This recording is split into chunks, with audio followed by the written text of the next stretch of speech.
Hey guys! Welcome back to Let's Play Final Fantasy X. Last time, we took on some area creations and demonstrated how to grind for experience and then spheres to level up, because we need to grind for items to level up in this game.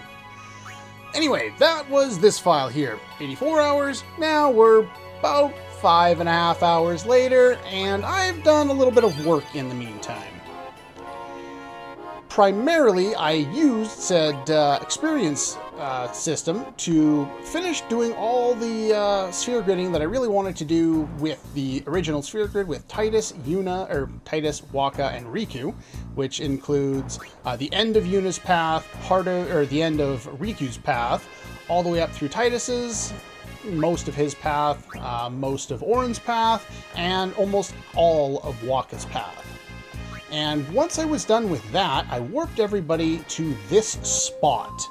And this took about, I'd say about 110, 120 sphere levels to finish off after, finish off from where we were in the previous episode. And I worked myself here because there was a luck node here that had 4 points into luck. Those are the only ones you want to use, by the way. And I just started clearing any node that wasn't 4 to any particular stat, or in the case of MP 40, or in the case of HP, where's an HP node? If it was 300, I kept it. If it was 200, I will be erasing them. And I did start filling in with some of the magic defense spheres that we got from the One Eye as I was moving through this area. The reason why I start down here because it makes a lot of sense. All of the nodes down here are all 4 to whatever stat, and then when you come up here, a lot of them are already 4s, and because this is the end of Lulu's grid. Not to mention, neither Tidus, Riku, or Wakka have been through here, so when you use a clear sphere to remove any of the nodes, you're not going to lose that stat for those characters because they haven't learned it yet. So it's a good place to start. As you can see, I've been doing this. I haven't gotten like Flare or anything like that. I'm considering a strategy later on for a specifically gelatinous enemy that may require me to do some magic, but we will take a look at that when time comes. And so all 3 of them have done exactly the same thing. They've just come over here. Yuna, I did not move quite so much. I only got about 50 sphere levels for her, and I think she was...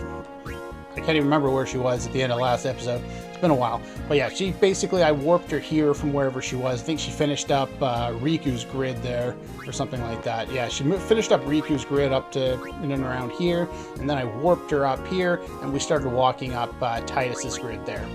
Now, the reason for that is I didn't want to superly overpower Yuna, because I'm still going to use her as kind of the fallback strategy with some of the Aeons for some of the enemies that we want to take out here in the Monster Arena.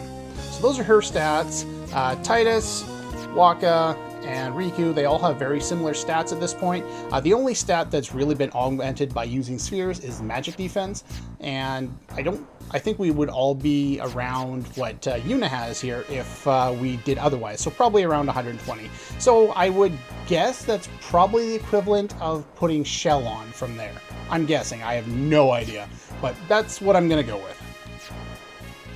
Okay.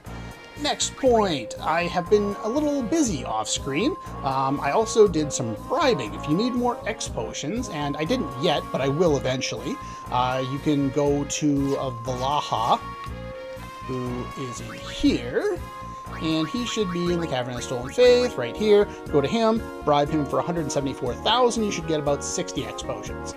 If you want Mega Potions, which I also did some farming of, we've already mentioned this, but the Grendel here will be nice to you if you want to get them from him for about 190,000 for about 60 of them. If you want some healing waters, you can either go to Inside Sin and steal from the Adamantoise, or you can go to Calmlands, go to the Anacondor, and you can bribe him for 116,000 for about 16 healing waters. Now, the healing waters restore full HP to all your party members, so they're pretty useful, so I did that a couple of times as well.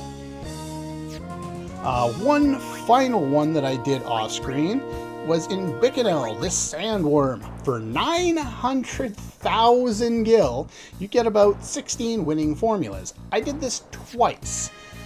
as you can see from my amount of gil, my gil in between episodes went down as low as like 1.8 and up as high as like 4.3, and now it's back down again. That's how much money I've been going through and why I've been kind of pushing this idea that we're going to need a lot of money, even though most of it is dealt with off screen. Just kind of be aware that you will need a lot of money if you want to do all of this farming.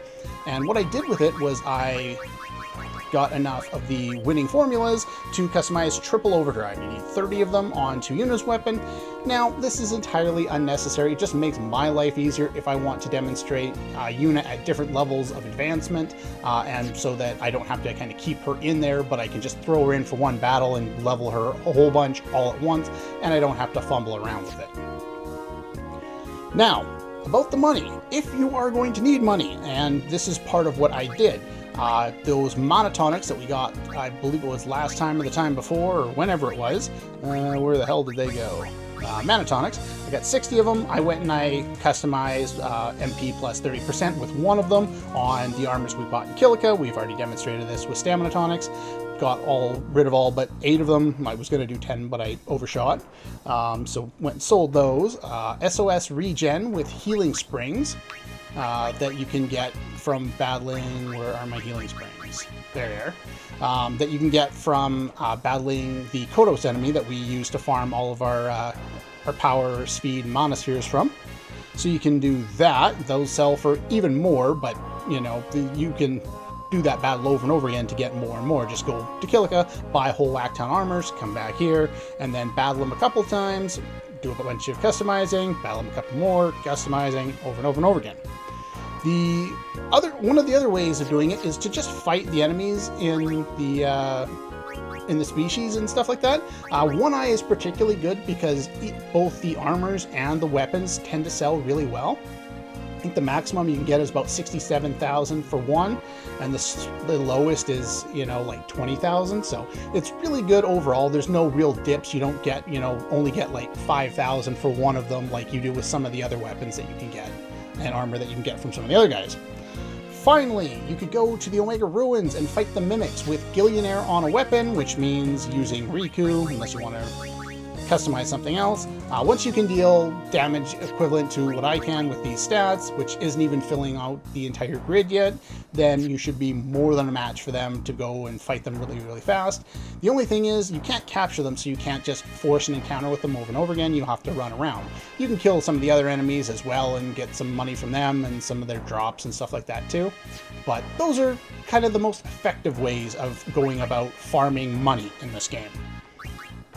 Okay, last time we did what was remaining of the area creations. This time we've leveled up a little bit, so let's move on to the species creations. And he's going to ambush me. Missed. I'm not supposed to miss. Okay, this guy. I can't pronounce his name, so don't even bother to ask me to. He uses Poison Touch and Drain Touch. He's immune to water, absorbs fire, he's got 800,000 HP, you need to deal max damage to overkill him. At this point, we're basically on quick hit mode. He has really high evasion, so you probably don't want to sit here and quick hit him all day until you get a little more points in there. So the other option is using attack reels. Attack reels is... No, I missed it. Is one of the most effective ways of dealing with pretty much any enemy in the monster arena. And I like to use the Victor Overdrive mode. Ow. I don't believe you can use Armor Break or anything like that on this guy, so don't worry about that. Well, sure, we'll throw some Slice and Dice in there. Basically, this is your most effective way of dealing with a lot of the enemies in the species creation. Until you've done about as much leveling as I have, I wouldn't really recommend too many of them. The few that I would recommend fighting earlier on would be not him. You only get Gambler's Spirits from fighting him. There's no real purpose. And I know I skipped over Fenrir at the top there. I did that on purpose. We will be fighting him toward the end. Mainly because I've fought most of the other ones off screen already and beaten them. Fenrir I have not yet. Let's see. This guy I would not recommend fighting early on. The Hornet, yes. This guy, yes. This guy, yes. And maybe the Bomb King, because he's not really all that hard. But other than that, most of the other ones, you are almost required to be able to deal about 99,999 before you really want to start fighting them. Teryx! This guy has 100,000 HP. You need to deal 99,999 to overkill him. So you need basically full HP if you want to do this. He's susceptible to full break, but he has 90% resistance to it. Let's see, anything else? His Beak of Woe is his main attack, and it hits all party members, and it deals Curse. Unfortunately, he has really high evasion, so you want to use Quick Hit so that you get enough turns in. The other option is you could use your overdrives, because your overdrives aren't going to miss. So Tidus's overdrive, Slice and Dice, attack reels, even if you don't hit them all, should be more than good enough. But unfortunately, we just don't have enough accuracy at this point to take this guy down really effectively. So I wouldn't recommend fighting him quite yet. Usually I get better luck than this. Usually I hit him at least once by now. Wow, I am not having any luck. There we go. One hit. Come on, big money. Nope. So here's his attack. Beak of Woe hits all party members. Or, okay. Supposed to hit all party members. It inflicts Curse, so no overdrives. As soon as he does that, you're going to want to use a Mega Potion. You have to deal the full amount of damage in order to get the overkill on him, so that's one of the reasons why I got some extra Mega Potions there, just to make this doable. So even though we're kind of look like we're dark, we're not in darkness, so we're not going to hit any less often. There we go. But yeah, you really need to deal, you need to have higher accuracy to take him on reliably. He dropped Dark Matter this time. He's supposed to drop Evasion Spheres, 2 of them, if you overkill him. So there's how we're going to get our Evasion Spheres. Let's see, we'll hit the save point real quick. What else do we got here? Hornet. This guy, not particularly difficult. This guy has... Let's see, how much? 620,000 HP, you need to deal 50,000 for the overkill. You can use full break on him, but he has 95% resistance to it, so if you want to use armor break on him, use a frag grenade on him. That would be beneficial. Let's see, his attacks can inflict silence, sleep, confuse, death, and poison. So, pretty much your method here is don't get hit, but I think he only targets one character at a time, so as long as you have Auto Phoenix and Auto Haste, you're good to go and just kind of wail away on him. Overdrives, of course, can be helpful as well. Go. And he can cast Kurog on himself, but as you can see, it doesn't do anything. So we just kill him. He's easy enough to hit with the amount of accuracy I have, and I don't have that much accuracy, but he drops the accuracy spheres, which makes him relatively, like, a really good choice as one of the first ones you want to take out. The One Eye has less HP, so I would fight him first, get some money, get some levels from that. Let's see, I want to change my config and put my cursor to memory, because it will make things a little bit easier when I'm doing a whole whack ton of quick hits over and over and over again. Okay, next one is this guy. This guy can do 2 things. Osmose. And I have no MP. Oh, I have some MP left. He's in auto regen, auto null all. Might even have auto reflect, I don't remember. You can use armor and mental break with 20% accuracy, magic break with 1% accuracy. Good luck ever getting that through. Use shell to protect yourself because his only other attack is Ultima. And he does counter, I believe, most things, but I missed. Okay, maybe he doesn't counter. I might be thinking of somebody else. Game. Let me hit this guy. He's going to get another turn. He's going to use Ultima, and I'm going to die. I might have to protect myself from that. Basically, use Shell to protect yourself against that, or, in my case, I'm just going to mix, Let's see, I want to mix a Lunar Curtain, and I believe a Door to Tomorrow. Yeah, Hyper Mighty G. Gives me Shell. Now I'm going to kill him before he gets his turn, right? Nope. He has high evasion, but yeah, he casts Ultima, and Shell is your best way to protect against that. In my case, I probably didn't need it because of all the magic defense spheres I've already used. Yeah, definitely didn't need it, but assuming that I didn't have them, you know, Shell, like if I had just done the grid normally without them, he probably would have done like 3,000-4,000 with that. So as long as you've done most of the grid, you should be good. Finally kill him there. And for killing him, we get MP spheres. Not that we need a lot of them, but they're there. Who do we have next? Go through my notes. We'll fight the One-Eye one more time, sure. So now I actually have all the notes in front of me. 150,000 HP, 15,000 for the overkill, immune to fire, ice, lightning, water. You shouldn't be using elemental attacks at this stage of the game, so don't really worry about that. I didn't even write them down every time. But yeah, he's dead in 2 shots, so. What else? His Shockwave attack that you saw me get hit with a few episodes back inflicts confusion, slow, sleep, dark, and silence. Its Black Stare, which I believe is its other only attack, can inflict curse. And of course we get the magic defense spheres from you. Now, everyone may think I want to save this one for later. Nope. Preemptive Strike. Okay, first things first, use Silver Hourglass. This is the Jumbo Flan, the most annoying enemy, really probably to deal with in this entire area if you want to farm him. He has 1.3 million HP. You have to deal 99,999 for the overkill. He is completely immune to physical. Every physical attack will just say immune, no damage at all. He absorbs fire, ice, lightning, and water. He's susceptible to Holy, though. He is immune to all breaks. He has permanent reflect that you cannot dispel. He can cast Ultima and all high-level spells against you, and he'll bounce them off himself because he's reflected. And let's see. Our overdrives technically are special types, so there's 2 ways of really taking this guy down. One is use overdrive specifically with Wakka over and over and over again, but I would prefer just throwing slow on him, bringing Yuna in, assuming Yuna has a somewhat decent stats, and bring in Anima.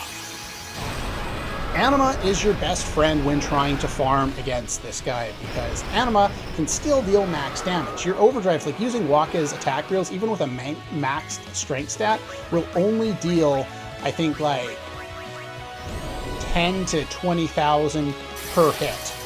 So it just takes forever. So you come in here, you use haste, you use shell, and because he's already slowed, we're going to be able to hit him quite effectively. And then just use pain. And I'm going to put on fast forward because this takes forever. In fact, we'll add another one. Yeah, so he's going to bounce Blizzaga and Flare and stuff off of him. But basically, we're just going to use this over and over and over again. And we don't really have a whole lot to worry about. If you do get your overdrive, don't use it. It actually does less damage. Pain is, I'm not sure how it's classified. Maybe it's just magic damage, but it's enough to deal max damage to him as long as you've got a decent stat. I've got about 150 magic with him, or her, I guess. And now the other thing you can use here is Lancet on this guy, which will heal you as HP and MP. Because if you use just Curaga, it won't do as much right now because we have Shell on. But yeah, about 150 magic and 250 for our strength stat, and we deal max damage to this guy. So what he did is he cast Reflect on Anima, but that doesn't really matter. He just wanted to bounce Curaga off of Anima. If he gets regen going, which he's going to do now, his regen lasts, I think, like 10 turns or something like that, and it can do anywhere up to over 100,000. So like 140,000 per round. So even though he's got Reflect, you can still use Dispel to get rid of that. And you want to do that because he'll get that every round. But that's pretty much all you need to do there to take him down relatively easily. It's not the fastest thing in the world, but it's the only real way to get magic spheres if you want to build up your magic stat. I have no need to build up my magic stat. The only other way to take him down would be to sit there with a bunch of characters and double cast Ultima, or double cast Ultima followed by copycats, or whatever, or use your overdrives. I don't like any of those methods. This one's faster for me by a long shot. It's easier, and you're not really worried about dying at all. Okay, Nega Elemental. This guy absorbs all elements, including Holy, counters all attacks with Ultima. You can either double cast Ultima and copycat it, use your overdrives, or use Anima's Pain. But if you are going to use Anima, just like in the previous battle, you're also going to want to cast Reflect, because this guy will directly cast spells, and instead of hitting Anima, they will reflect off. And I don't think he has permanent Reflect, does he? I don't think so. He's got 1.3 million HP, 15,000 for the overkill. I don't think you can use any breaks on him, so I'm not going to worry about that. We're just going to get Yuna in there, and we'll summon Anima. Now, I'm not 100% sure on how well Anima's overdrive will do against this guy, so we'll take a look. See how much it does, since I already have the overdrive. And first things first, we want to start with haste. Yeah, he can use Drain and some other things. And... oh, did I use Shell first? I did use Shell first. Oops. I mixed up the order of those. And then we want to throw Reflect on. Now, unfortunately, I thought I had already taught... okay, now he's got Reflect on. Let's find out what Oblivion does. You probably also want Drain with Anima, or Lancet as a way of healing yourself now that you have Reflect on. How much damage did we do here? Well, 500,000. It's about half of his HP. And because you did something, he's going to counter with Ultima. And we'll put on some fast forward there, because it takes forever. But yeah, don't worry too much. He's going to cast Bio. We're immune to that. Let's get Pain going here.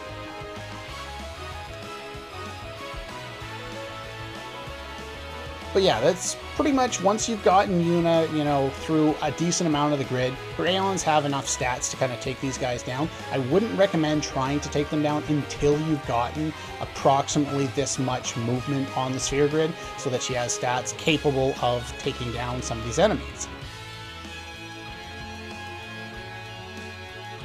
But yeah, there's unfortunately there's not a whole lot else to do with the fights against the Flan and the Nega Elemental. They're just kind of a pain in the ass. Like I said, you could use Shell on your party and then, you know, use overdrives or something like that if you wanted to. But meh, this is easy enough. And we'll Oblivion him, finish him off right there, even though he probably only had 1 or 2 hits left anyway, but that's fine. There we go. Simple enough.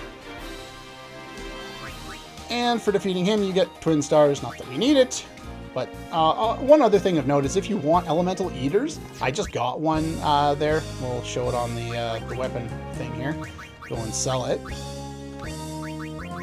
But yeah, you can get things with all Elemental Eaters, and those not only sell really well, if you want those, but you may want to equip them for some specific fights. I don't need them, but they're there. Just sell all this stuff off. Okay. I guess that's pretty much all for today. Next time we will take out what remains of the species creations, and then we will turn our attention toward doing some of the level grinding. The reason why the amount of time I have on my file is so much different now than it was before is because a number of the enemies that we haven't fought yet, I have been defeating, and I have obtained all the HP spheres I need, the strength spheres, the MP spheres, the defense spheres, the magic defense spheres, and the accuracy spheres that I need. In order to fight them, you pretty much just need the stats that I have. I wouldn't recommend doing the HP ones right away, but all the other ones, relatively easy. In order to get the magic ones, you can just get Yuna high enough so that Anima can win, and you'll be fine. The evasion spheres are difficult to get until you have more accuracy, so get the accuracy first. And we don't have the agility spheres at all yet, because those are from Fenrir, the first enemy on the list there, and we will be fighting him afterward. You'll want to get more accuracy to be able to take him down as well. Anyway, that's pretty much all for this one, and I'll see you guys next time.